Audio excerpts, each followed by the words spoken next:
Bonjour, ici Nathalie de la boutique La Volière. Aujourd'hui, dans cette vidéo, nous allons parler de l'intégration d'un nouveau perroquet dans votre maison.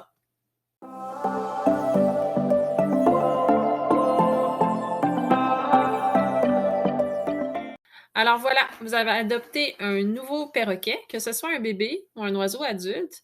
Il y a des façons de faire pour intégrer le nouvel oiseau à son nouvel environnement.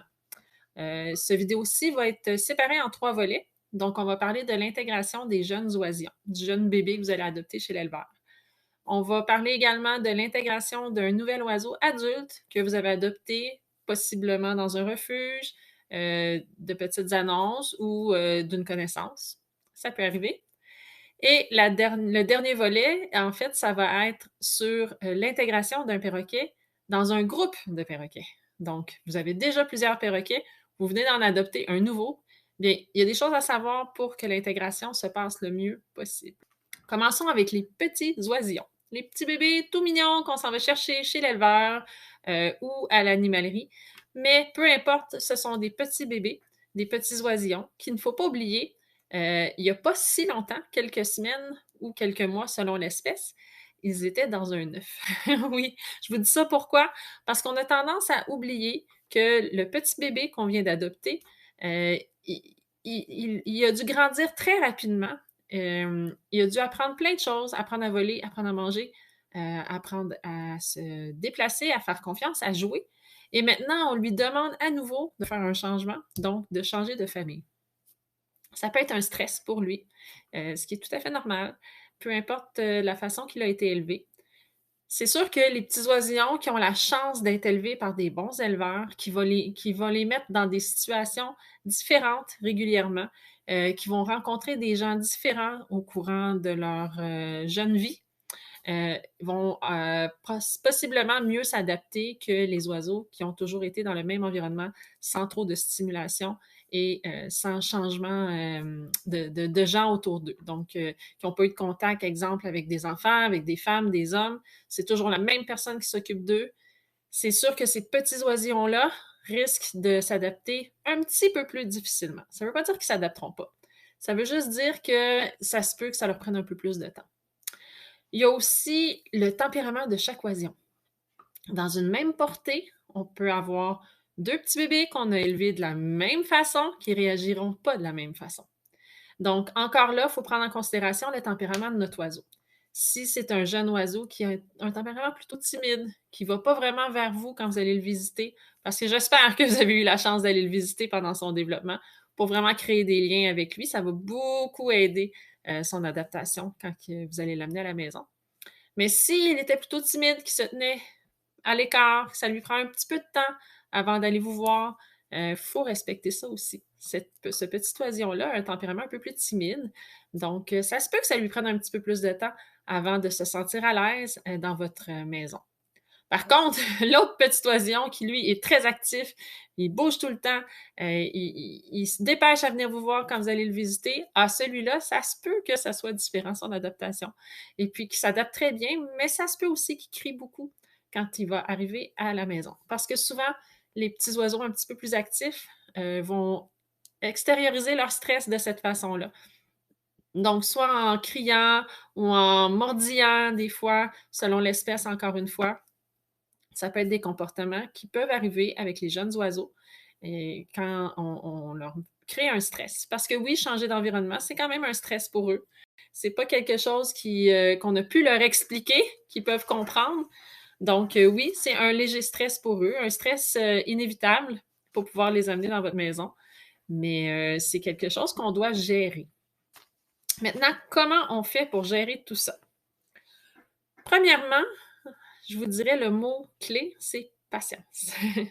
Oui, de la patience, parce qu'il faut donner du temps à notre jeune oisillon. N'oubliez pas que quelques heures avant que vous l'ameniez chez vous, dans sa nouvelle cage, dans son nouvel environnement, des nouveaux jouets, tout est nouveau. Quelques heures avant, il était bien confortablement dans son environnement qu'il connaissait depuis plusieurs semaines ou plusieurs mois. Il était possiblement, j'espère pour lui, avec ses petits frères, ses petites sœurs, d'autres oisillons, même parfois d'autres espèces. Il connaissait la personne qui s'occupait de lui. l'éleveur ou l'animalerie. Donc, pour l'oiseau, ça fait beaucoup, beaucoup, beaucoup de changements, tout en même temps, en quelques heures. Nous, en tant qu'être humain, quand on ramène le petit oisillon à la maison, on est très excités, ça fait longtemps qu'on l'attend, on a hâte de jouer avec. C'est pas le temps. Laissez-lui la chance de découvrir son nouvel environnement, laissez-lui la chance de s'adapter. Alors, c'est pour ça que je vous dis le mot patience. Lorsque vous arrivez à la maison, je ne vous dis pas de garder l'oiseau 48 heures dans sa cage sans le toucher, sans qu'il sorte de là, pas du tout. Quand vous arrivez à la maison, tout dépendant de la réaction de l'oiseau, si vous essayez de le mettre dans la cage, il ne veut pas y aller, il veut rester sur vous, vous pouvez le garder sur vous, c'est son réconfort, c'est ce qui va le rassurer finalement. Par contre, il va falloir qu'il s'habitue à sa nouvelle cage aussi. Donc, éventuellement, il va falloir le mettre dans sa cage, lui mettre de la nourriture. Encore là, si c'est un jeune oisillon, ça se peut qu'il reste au fond de la cage. Ça se peut qu'il n'aille pas nécessairement se percher sur les perchoirs dans la cage. Paniquez pas, ça arrive souvent avec les jeunes oiseaux. Dans ce cas-là, on va vraiment mettre le bol de nourriture et d'eau dans le fond de la cage pour s'assurer que notre oiseau mange. C'est le temps aussi de mettre sa nourriture préférée. Donc, les branches de millet pour les petits perroquets, c'est le temps d'en donner. Si c'est un plus gros perroquet et qu'il est déjà habitué à manger de la nourriture de table, vous pouvez lui donner du riz cuit, des pâtes, de la nourriture molle, chaude. C'est souvent très réconfortant pour eux. Parce que la majorité du temps, ils ont été nourris à la main, donc avec une pâtée pour oisillons. Donc, de leur donner une purée, du gruyot, des pâtes, du riz qui est servi tiède, ça va beaucoup les rassurer parce que c'est une nourriture molle qui va être aussi chaude. Donc, ça va vraiment les rassurer à ce niveau-là. Donc, les premiers jours, il faut vraiment faire attention à ça. S'assurer que notre oiseau mange. S'assurer aussi qu'il s'adapte dans sa cage. Donc, ça se peut qu'il soit un petit peu maladroit. Il y a des oiseaux, des fois, qui ont été élevés dans des pièces, dans des grandes volières, et qui n'ont pas nécessairement appris comment se comporter dans une cage, ou que la cage était beaucoup plus grande ou beaucoup plus petite que ce que vous lui offrez à la maison. Encore là, c'est une adaptation pour l'oiseau. Il faut lui laisser le temps. Ça se peut qu'il se perche et qu'il tombe et qu'il se casse des plumes. Ça arrive fréquemment, surtout chez les grandes espèces comme les haras. Les haras vont souvent casser leurs plumes de queue quand ils vont se retrouver dans leur nouvelle demeure parce que justement la cage est de dimensions différentes ou encore c'est qu'ils sont encore un petit peu cabochons. Ils n'ont pas appris à bien voler nécessairement. Et puis là, bon, ils essayent de voler, ils ont plus d'espace et puis ils vont casser leurs plumes de queue. C'est pas dramatique, ça va repousser quand ils vont faire leur mue, les plumes vont repousser, donc on ne s'inquiète pas avec ça. La seule chose, si l'oiseau tombe constamment de son perchoir, bien à ce moment-là, il faut faire attention pour pas que l'oiseau se blesse. Donc, on va mettre une couverture dans le fond de la cage sous les papiers journaux.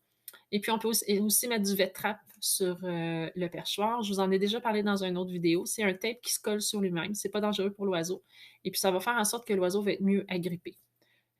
Si l'oiseau a les ailes taillées, un jeune oisillon aux ailes taillées, lui, c'est certain que le Vett-Trap, ça va être une bonne chose parce que quand ils n'ont pas leurs pleines ailes, l'équilibre est plus difficile à garder que lorsqu'ils ont leurs ailes. Ils utilisent leurs ailes pour leur équilibre également. La queue aussi, mais les ailes sont utilisées également. Donc, si les plumes ont été taillées, mais ça se peut que votre oiseau ait un petit peu plus de difficulté à se percher. Encore là, c'est du cas par cas. Ça dépend comment votre oiseau a été élevé, ça dépend de l'espèce, ça dépend aussi de son tempérament.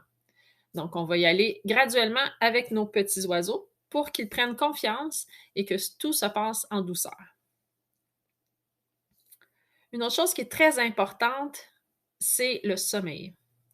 Votre petit oiseau, vous l'avez attendu, comme je vous disais un peu plus tôt, mais lui, il a besoin de dormir. Les oiseaux, en général, ont besoin d'un bon 10 à 12 heures de sommeil par nuit. Oui, c'est des animaux qui ont besoin de dormir beaucoup. Les jeunes oisillons ont encore plus besoin de dormir que cela. Donc, ils vont souvent faire un petit dodo, une petite sieste dans l'après-midi. Mais le soir, il ne faut pas les coucher trop tard non plus. Là, je le sais, souvent les gens me disent « Oui, mais moi, j'arrive de travailler à 6 heures, 7 heures, j'ai envie de voir mon oiseau, je veux passer du temps avec lui. » Oui, je comprends, mais votre oiseau a été réveillé pas mal toute la journée quand même.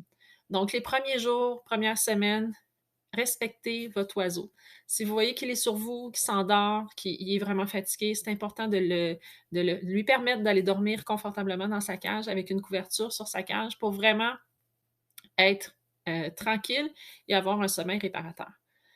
Parce que si on l'empêche de dormir, qu'est-ce qui risque d'arriver? Ben, notre petit oiseau va être un peu grognon. Il risque de développer des problèmes de comportement comme les cris, même éventuellement, ça pourrait être même le piquage, ça pourrait aller loin.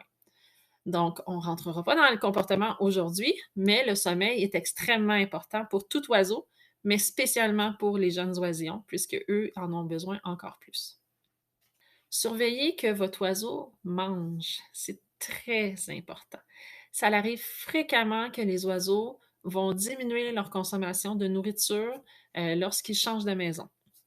Donc, chez l'éleveur, normalement, vous devriez avoir votre oiseau sevré. Donc, il ne devrait plus manger à la seringue depuis plusieurs jours, plusieurs semaines, tout dépendant encore là de l'espèce. Donc, il devrait être capable de manger par lui-même complètement. Par contre, quand il change d'environnement, ça se peut qu'il y ait une petite régression. Donc, que votre oiseau ne veuille plus nécessairement manger par lui-même parce que c'est comme s'il retombait un petit peu à reculons dans son enfance. À ce moment-là, je vous dirais de communiquer avec votre éleveur pour voir quelles sont les procédures, parce que chaque éleveur a des procédures différentes dans ces cas-là. Mais c'est important pour vous de vous assurer que votre oiseau mange suffisamment. Donc, c'est de changer le papier dans le fond de la cage à tous les jours pour s'assurer que notre oiseau a consommé la nourriture qu'on lui a donnée. Mais une façon encore plus efficace de s'assurer que notre oiseau mange, c'est de le peser à tous les matins. Donc, on prend une petite balance de cuisine, tout simplement, là. C'est une dizaine, douzaine de dollars là, dans les magasins. C'est vraiment pas dispendieux. Et puis, on va mettre notre oiseau sur la balance à tous les matins, à jeun idéalement. On écrit sur une feuille le poids parce qu'on va oublier d'une journée à l'autre. Assurez-vous que la queue de l'oiseau ne touche pas au comptoir en dehors de la balance parce que ça va changer la donne. Donc, la pesée est très importante pour les oisillons, mais aussi pour les oiseaux plus vieux. C'est une bonne façon de s'assurer que notre oiseau mange. Ensuite de ça, surveillez les selles de votre oiseau. Ça va vous donner aussi un bon indicateur si votre oiseau mange ou non. Donc, si votre oiseau fait très peu de sel, c'est sûr que ça se pourrait qu'il ne mange pas suffisamment. Ou dépendant de la couleur également. Ou s'il y a beaucoup d'eau dans ses fientes, il y a beaucoup d'urate ou d'urine alentour, à ce moment-là, ça se pourrait que ce soit un signe de stress ou que votre oiseau ne mange pas suffisamment, exemple, de ses grains ou sa moulée. Il mange pratiquement juste des fruits, ça contient beaucoup d'eau, ça va avoir une répercussion sur ses selles. Donc, ça, c'est tous des indicateurs que vous pouvez prendre en note pour parler avec l'éleveur ou le vétérinaire lorsque vous aurez votre visite chez le vétérinaire. Est-ce que votre oiseau joue? Quand vous arrivez à la maison avec votre jeune oisillon, est-ce qu'il a tout de suite ou presque tout de suite joué avec ses jouets? Est-ce qu'il a l'air, est-ce qu'il semble à l'aise dans sa cage? Si oui, c'est bon signe. Ça veut dire que votre oiseau s'adapte bien. Si votre oiseau ne joue pas du tout, qu'il ne touche pas à ses jouets, qu'il ne bouge pas dans sa cage, bien, ça peut être il peut y avoir deux raisons. Soit que votre oiseau est extrêmement stressé, donc pour lui, jouer, c'est trop demandé. On ne peut pas aller là. Il faut vraiment lui laisser le temps de s'adapter. Ou que votre oiseau n'a pas appris à jouer, malheureusement. Ça arrive encore parfois que certains éleveurs ne mettent pas de jouets dans l'environnement de l'oiseau. Donc, l'oiseau n'a jamais su quoi faire avec les jouets. Encore là, je vous encourage à demander à votre éleveur si l'oiseau a appris à jouer, dans quel environnement il grandissait, vous devriez l'avoir vu, voir s'il y avait des jouets, s'il y avait accès aux jouets également. Ça va vous donner des réponses, savoir si votre oiseau est stressé et si c'est la raison pourquoi il ne joue pas, ou si votre oiseau n'a tout simplement pas appris à jouer. Je vais sûrement faire une vidéo sur ce sujet-là éventuellement, là, comment apprendre à un oiseau à jouer quand il n'a pas appris tout petit. Donc voilà pour les oisillons. En gros, patience, laissez-lui le temps, sommeil et s'assurer qu'il s'alimente bien, c'est extrêmement important.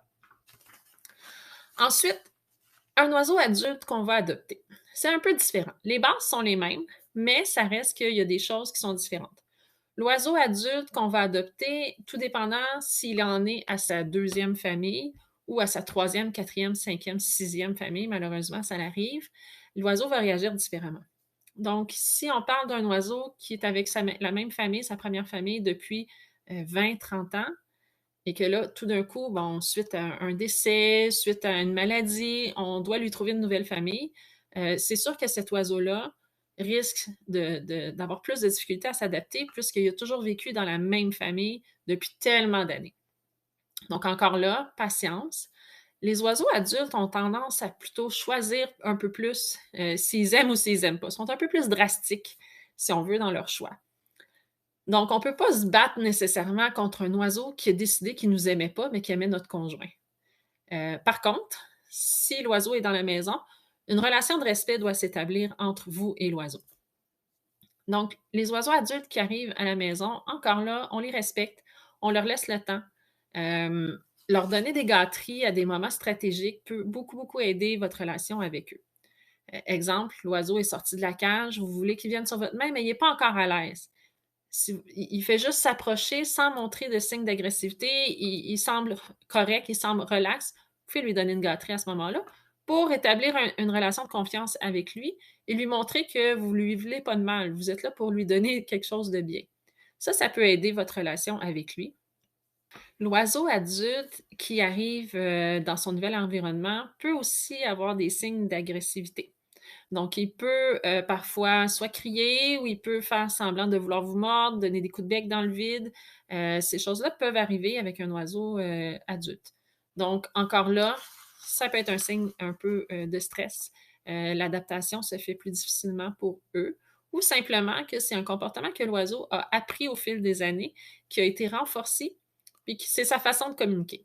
Si vous avez des cas comme ça avec des oiseaux qui ont des problèmes de comportement de la sorte, je vous conseille fortement de contacter une comportementaliste aviaire, une comportementaliste diplômée.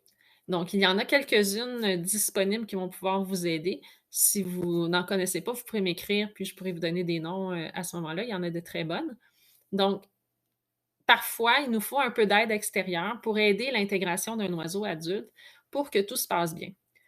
C'est pas un échec, ça donne rien d'attendre trop longtemps non plus, parce que souvent les problèmes de comportement vont s'amplifier et puis ça va être un peu plus difficile à arrêter. Donc, des fois, ça vaut la peine d'investir un petit peu pour pouvoir par la suite avoir une belle relation avec notre oiseau. Donc, encore là, avec les oiseaux adultes, il faut s'assurer qu'ils mangent. S'assurer qu'ils mangent bien. Si vous avez besoin de faire un changement d'alimentation parce que son alimentation était trop pauvre, il ne mangeait pas assez varié, il ne mangeait pas de moulé, il mangeait, exemple, simplement des graines de tournesol, ça l'arrive malheureusement, de moins en moins depuis quelques années, mais ça l'arrive encore. Allez-y graduellement. On ne fait pas un changement drastique. L'oiseau a quand même besoin d'avoir certains repères. Donc, on va y aller graduellement, on va changer son alimentation au fil des semaines. Donc, les premiers jours, la première semaine, ce n'est pas le temps de faire tout plein de changements dans son environnement.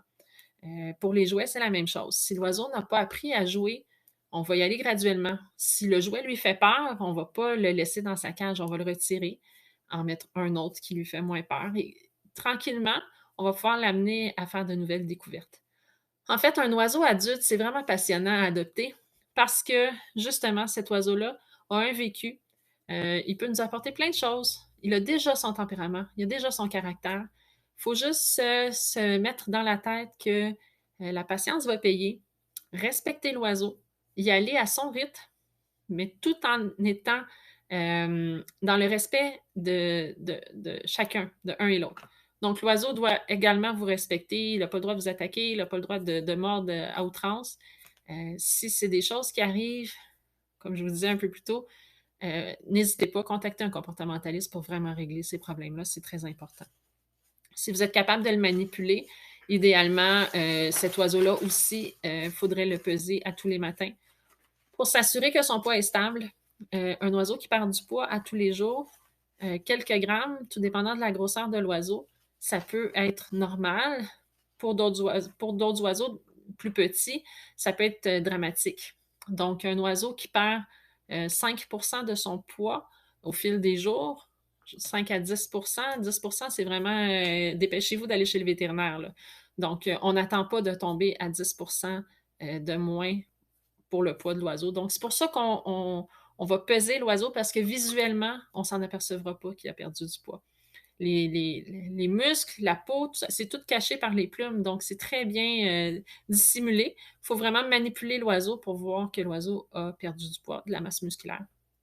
Donc, la pesée, c'est à intégrer dans la vie de vos oiseaux. C'est une très, très bonne chose à faire. Maintenant, le troisième volet, le volet intégrer un oiseau à notre groupe d'oiseaux que nous avons déjà à la maison. Ça arrive souvent, ça, parce que c'est rare que les gens vont adopter un seul oiseau, puis qu'ils vont pas avoir la passion pour en avoir plusieurs d'autres par la suite. C'est bien rare. J'en connais pas tant que ça. Même moi, quand je suis tombée dedans à pieds joints. J'ai eu plusieurs oiseaux très rapidement. Et puis, c'est ça, l'intégration doit se faire. C'est pas toujours facile, mais il y a des petits trucs à savoir pour que ça se passe bien. Première des choses, dès qu'on a plus qu'un oiseau à la maison, les oiseaux suivants doivent passer une quarantaine. Pourquoi? Bien, c'est simple. C'est pour protéger tous les oiseaux du groupe, dans le fond. Parce que même si votre oiseau a été testé pour les 4 maladies principales, heureusement, c'est fait de plus en plus chez les éleveurs. Si vous avez adopté un oiseau d'un particulier, ça ne veut pas dire que ça a été fait. Ou même si le test a été fait, si l'oiseau a eu contact avec d'autres oiseaux par la suite qui n'ont pas été testés, ça annule le test négatif de votre oiseau. Parce qu'on ne sait pas si il a pu devenir porteur de certaines maladies qui pourraient transmettre à d'autres oiseaux dans le groupe. Donc, la quarantaine est très importante. Durant la quarantaine, je vous dirais quelques jours après l'arrivée de l'oiseau, une semaine après, on prend rendez-vous chez le vétérinaire pour un examen, prise de sang, parfois radiographie, tout dépendant de l'état de santé de l'oiseau. Et on va continuer la quarantaine, idéalement un 30 jours, pour s'assurer que l'oiseau n'a aucune maladie qui pourrait transmettre à nos autres oiseaux. Comme je vous expliquais, il y a des maladies qu'on peut détecter par des prises de sang, mais il y a plein d'autres maladies qu'on ne peut pas détecter, qu'on va seulement les voir quand les oiseaux vont avoir des symptômes. Et puis, c'est tout aussi contagieux. Donc, c'est pour ça qu'il faut absolument faire une quarantaine pour protéger nos oiseaux. Ensuite, l'intégration de cet oiseau-là, le nouvel oiseau, dans votre groupe d'oiseaux. Donc, est-ce que c'est la même espèce? Est-ce que c'est un oiseau plus gros? Est-ce que c'est un oiseau plus petit? Tout cela va faire en sorte que vous allez intégrer l'oiseau différemment d'une espèce à l'autre. Ce qui est important de savoir, c'est de s'assurer qu'il y a un nouvel environnement pour que les oiseaux puissent s'intégrer d'un à l'autre. Exemple, vous avez un aire de jeu que vos oiseaux connaissent déjà depuis longtemps. Le nouvel oiseau va arriver. Ça se peut que vos anciens oiseaux n'acceptent pas qu'il aille sur l'aire de jeu en même temps qu'eux. Parce que c'est leur environnement, c'est leur territoire. Donc, si on veut faire les choses correctement, on va faire un nouvel aire de jeu, un nouvel environnement qui est neutre, que personne n'a déjà rencontré, personne n'est déjà allé dessus. Ça va devenir un terrain neutre que tous les oiseaux vont pouvoir, à leur tour, aller jouer dessus. C'est sûr qu'on ne prend pas le nouvel oiseau et le mettre dans le groupe et go, amuse-toi. Des fois, ça fonctionne, ça arrive. Mais en général, il faut y aller graduellement.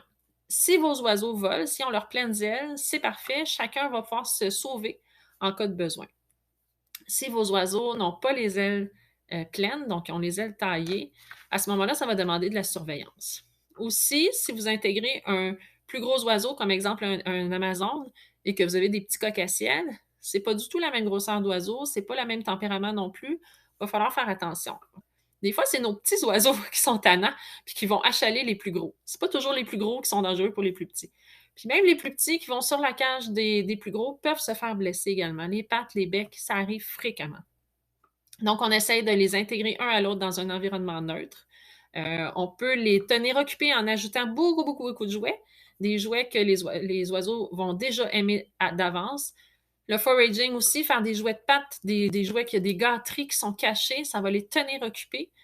Ça va diminuer le taux de territorialité dans cet environnement-là, donc en les occupant. Ça, c'est très important. Et puis, vous, l'humain, vous donnez priorité à vos oiseaux que vous aviez déjà au départ. Donc, si on avait le petit coq-à-ciel, si on vient à notre histoire de coq-à-ciel et d'Amazone, si on avait déjà nos coq-à-ciel en premier, ben c'est eux qui vont passer en premier le matin quand on donne à manger, quand on donne de l'attention et tout. Et l'Amazone, ça va être en second. Parce qu'eux étaient déjà là auparavant. Aussi, quand l'oiseau est en quarantaine et qu'il va crier. Il y a des chances que les deux groupes d'oiseaux, l'oiseau en quarantaine et le groupe que nous avions déjà, crient pour essayer de communiquer ensemble. Les oiseaux, par leurs cris, vont communiquer, vont parler. Donc, on essaie de les laisser faire à un niveau tolérable, évidemment, pour qu'ils puissent avoir une communication entre eux. Puis, par la suite, l'intégration devrait se faire un peu plus facilement parce qu'ils vont déjà avoir établi une certaine communication. Bon, là, on ne sait pas ce qu'ils se disent, ça se peut que c'est pas beau ce qu'ils se disent, on ne le sait pas, mais au moins ils savent qu'un et l'autre existent. L'intégration devrait se faire un petit peu plus facilement à ce moment-là.